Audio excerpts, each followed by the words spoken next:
Lane Daniels looks around the streets of New York with an optimistic smile on her face. There are 9 million guys in New York City, but she still can't seem to find one to date among them. To start off, most of the good ones are taken. Then there are guys who are in some sort of trouble with the law. Others are either weird or have serious psychological issues. Some of them are disloyal, and the rest are the men in fashion, which is the world that Lane is a part of. They do wonders for her wardrobe, but do nothing to help her find her magic man. She steps into work and says hi to Joan, complaining about how none of the guys she saw today had even on quality on her checklist. Joan suggests she use her checklist instead, as it's more fun. It has requirements like the guy being cute and alive. But love is not that simple to Lane. Joan is her fashion photographer who acts more like her big sister. She hooks Lane up with cute guys, but her most important contribution is hooking her up with cheap rent. Joan is going out tonight with a guy whose roommate is really cute. She invites Lane to join, but she is more obsessed with worshipping Cosmopolitan magazine. Lane is a freelance writer for her college paper and a few fashion blogs. But recently, she got published in a national magazine that wants her to do another story. She goes to meet the editor, an old lady who still gets more flowers from men than Lane does. Lane is entrusted to interview Alicia McCullen, a well-known party planner. Lane agrees and starts to pitch the idea of doing a piece on statement coats next when she is cut off. She uses flattery in her interview with Alicia, which doesn't go unappreciated.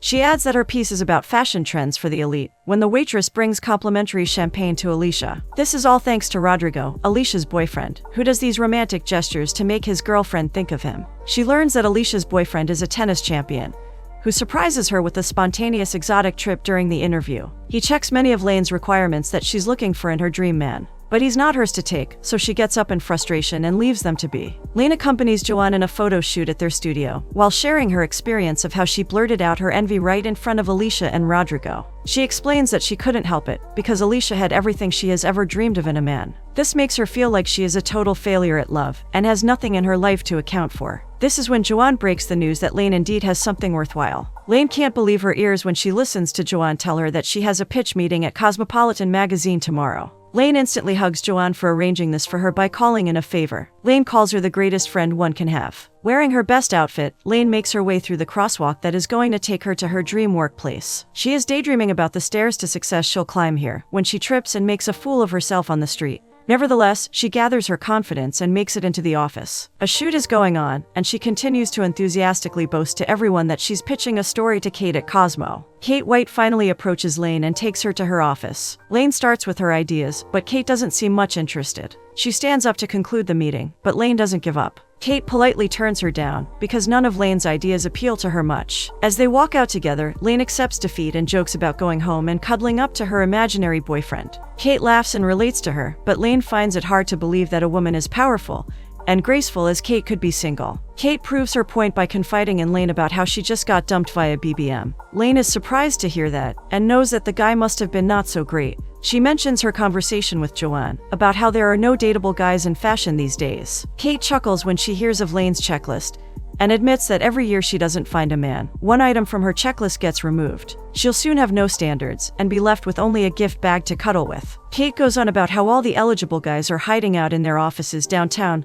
when Lane recognizes that there's a story here. She proposes the idea of joining the business world to find love, and writing a piece on it. In no time, she is walking back into Kate's office, who seems into the idea of hiring her now. Kate makes it very clear that Lane would have to go all out if she wants to proceed with this. She'll need to switch careers, enter the world of business, and take her checklist with her. Once she has a job undercover in the business field, she'll find a man who possesses every quality on her checklist. Lane is thrilled to be an undercover journalist, and mentally compares herself with the reporter who masqueraded as a Playboy bunny. Kate gets serious and warns Lane that she is taking a chance on her, so she should only commit to this if she can pull this off. She will have to get a real business job and date men in suits. She won't be allowed to date anyone else, and must remember at all times that she's doing this for Cosmo. As she sets out on a job hunt, Lane feels very lucky and positive about the prospects of her life now. At a job interview, she is introduced to Tom Reinhardt, the managing director at a major firm in New York. She aces her interview as Tom and his assistant both mistake her lack of knowledge for good humor. They fail to understand how much she has lied on her CV, and hire her. She gets a good salary package, and is supposed to start this Monday. She thinks that she has made it through when she learns that she must also pass the software test. Naturally, she is about to fail the test, because the Deal Reporter software is completely unintelligible to her. So she improvises by sabotaging the company's electrical system, which causes power to go out throughout the office. They don't have time to conduct the test again before Monday, so she is hired. She has drinks with her friends and thanks them for all their support.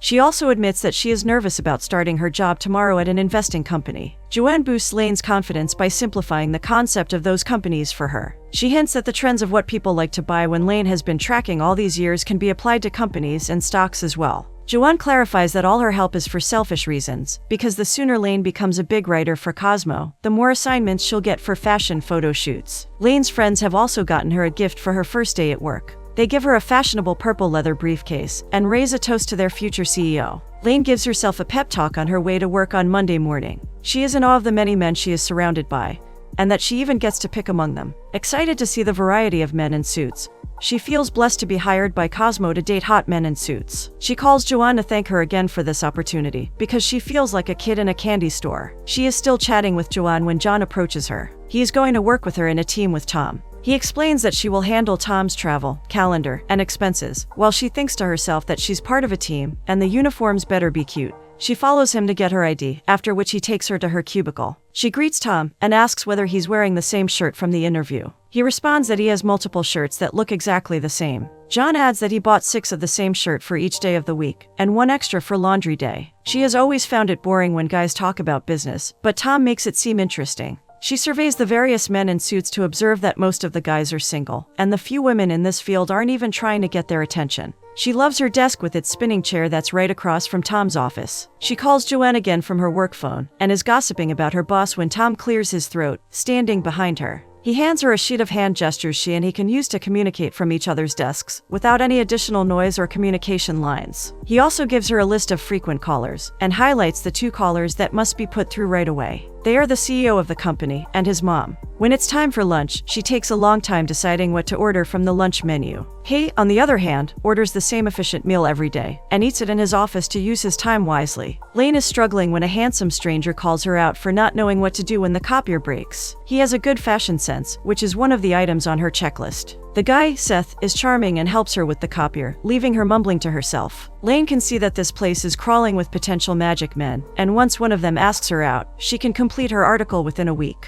She is also introduced to Tom's girlfriend Whitney as they head out for date night. A guy named Eddie is the first one to ask her out for drinks by the end of her first day. She believes herself to be the best undercover journalist now, because all these men in suits are drawn to her like moths to a flame. Lane is playing a card game with her friends when she shares what she expects from her magic man. She should feel nice waking up to him every day, and he should make time drift away for her. If he has abs too, that wouldn't hurt. On her second day at work, Tom gives her the nickname of AbFab, because she likes fashion. He catches her checking out men, and uses hand signals to get her attention. But she misreads his gesture and twirls for him. He corrects her that the signal means that she's supposed to return the call. Embarrassed, she convinces herself that life at the investment firm is not so bad. She gets to decorate her desk and date a bunch of men, many of whom have more than one item from her checklist. She is confident now that her magic man is out there. She starts writing her piece and calls Kate to give her an update about how she already has 8 men to choose from. Kate encourages Lane to flirt with Seth and get him to ask her out. She walks up to his office, giving him all the hints that he doesn't seem to pick up on.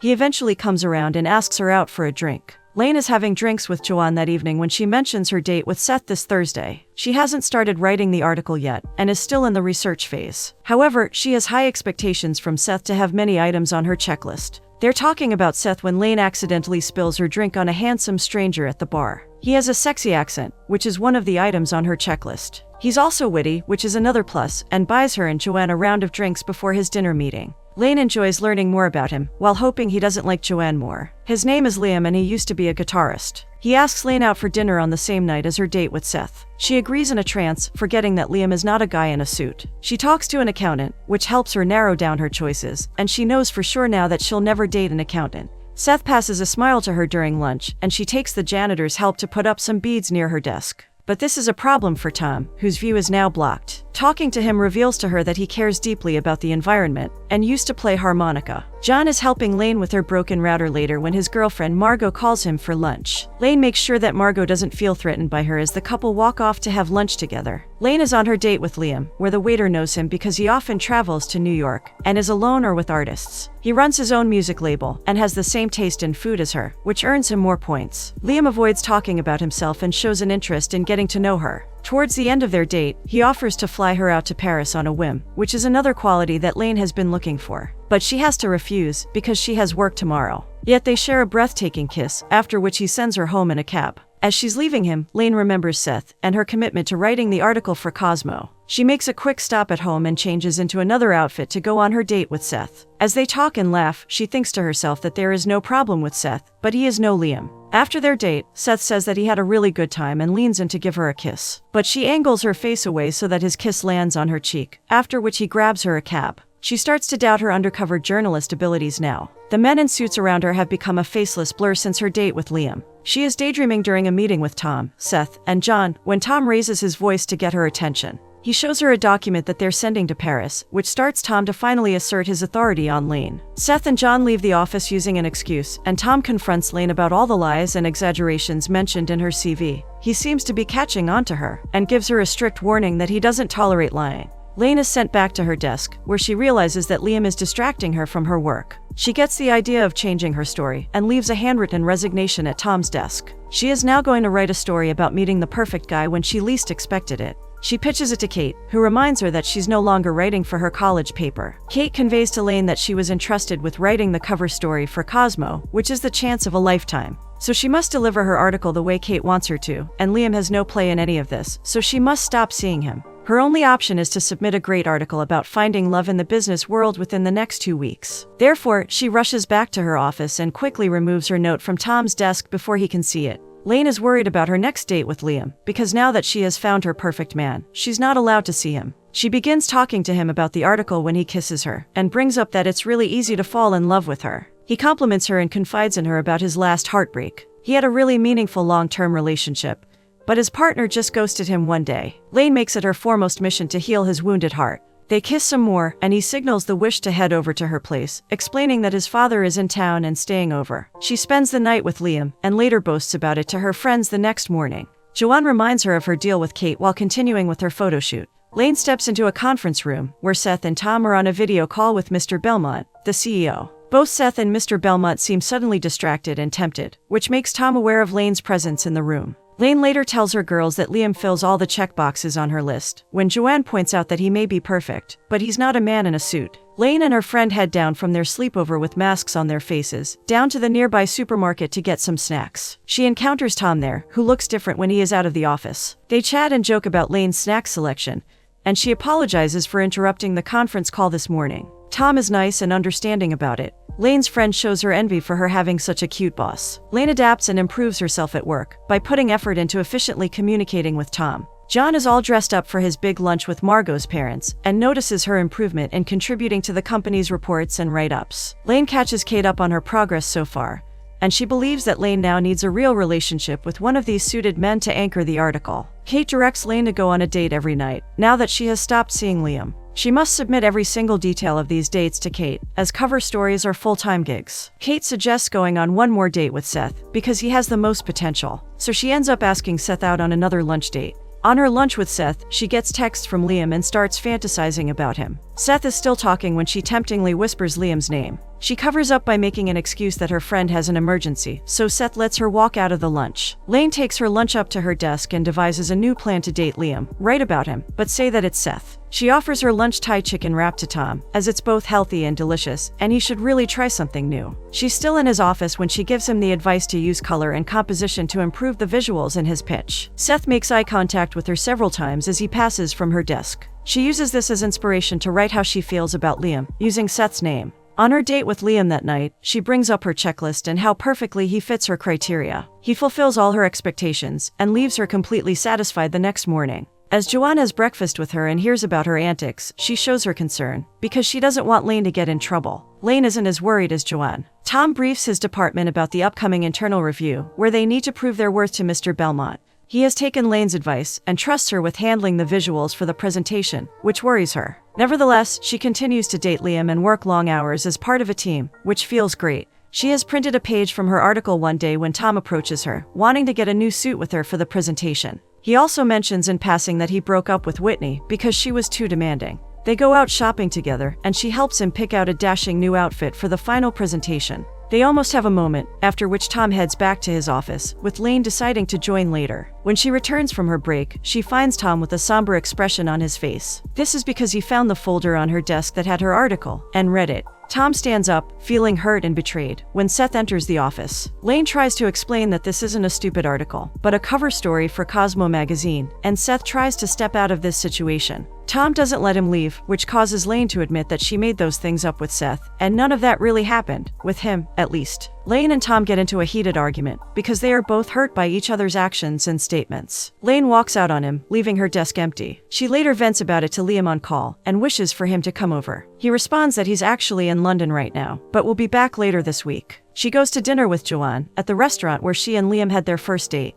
She feels lost and confused right now, when Joan reminds her that her reputation rides on this too. Lane doesn't know how to find love in the business world, after getting kicked out of it. This is when she spots Liam waiting at the restaurant, and discovers that he is friends with the waiter. They both show their fake British lives to girls to get laid, and that's why Lane and Joan throw their drinks in his face. Lane knows that this is karma when she gets a call from Tom demanding her to show up for the presentation. He doesn't recall firing her, requires her to be more mature, and gets the visual boards for the presentation ASAP. Tom impressively delivers the presentation and manages to keep the department together with Lane's help and support. She makes things right with Seth and shares with Tom that Cosmo doesn't want the true story. She apologizes to Tom, and he expresses how he has never met a woman as remarkable as her. She eventually listens to Tom's advice and finishes her article based on what she really learned from this whole experience. She has realized that she built an imaginary, unrealistic perfect man, which Liam only tried to fulfill. Now she knows that a real relationship is the ultimate fantasy, which she hasn't found yet, but at least she has started to find herself. She and Joan eat ice cream, as they know that this will be their last collaboration with Cosmo, now that Lane will tell the truth in her article. But Joan is proud of Lane for doing the right thing. Kate calls Lane and demands to see her in her office first thing tomorrow morning. Lane dreadfully walks to Kate's office this time, and immediately apologizes. But Kate reveals that her article is perfect and everyone in Cosmo loves it. Talking to Kate makes her realize her feelings for Tom. She crashes his meetings, professes her feelings, and he reciprocates, securing their love with an applause-worthy kiss.